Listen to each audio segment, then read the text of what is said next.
my bed, you know, and I could play the guitar, and it kind of has that, I think of being 13 and writing, you know, love songs on the guitar and stuff, and sitting in my bed at like 1 o'clock in the morning. But the piano, I think maybe I have a little bit stronger relationship with the piano. It's just a different beast. And I don't know why, really. For years, I've wanted to.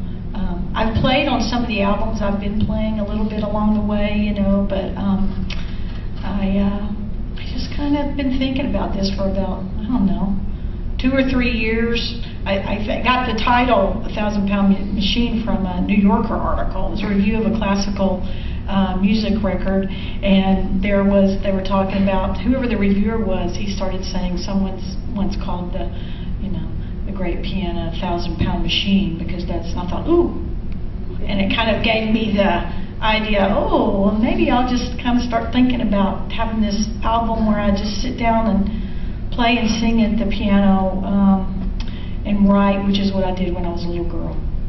Mary Todd, she was one of those, if you can imagine, you know, she would sit right next, you know, in a chair, and she never raised her voice or anything. And I remember this, as I got older, this one, she had a son, and they had a basketball goal in the backyard, and I would much rather be playing basketball. And one day I just got mad at her, and I just left the piano lesson, and I went out and started playing basketball in the backyard. And my mother came to pick me up, and she goes, "What?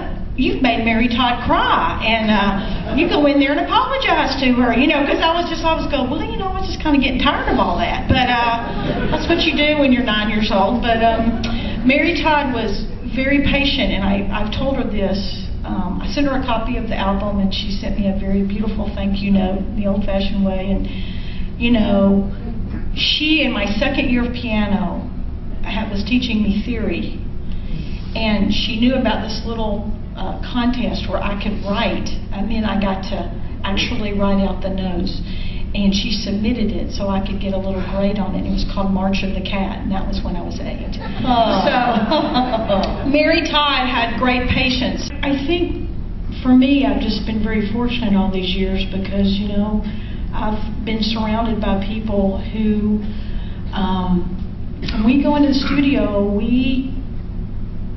it's all of us just playing and singing. They make it the most comfortable, like especially this record. There were no click tracks, no anything. It was just, let's go in and play and see what happens.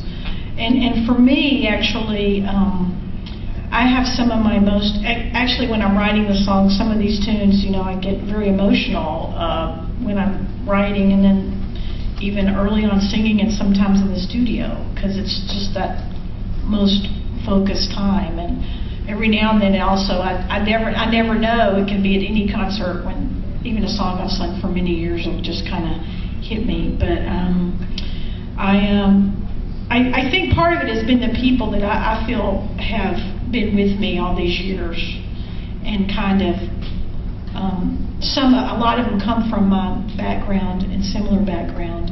And so we have gone to the studio, and I haven't had a bunch of record company executives and people telling me what to do. But since Will's not here, and I played a little Leon Russell piano on it, but I'm not going to do that. I'm just going to sing it a cappella, as my father-in-law says, for y'all, which is the way I've been doing it at concert, because I kind of like to do it that way.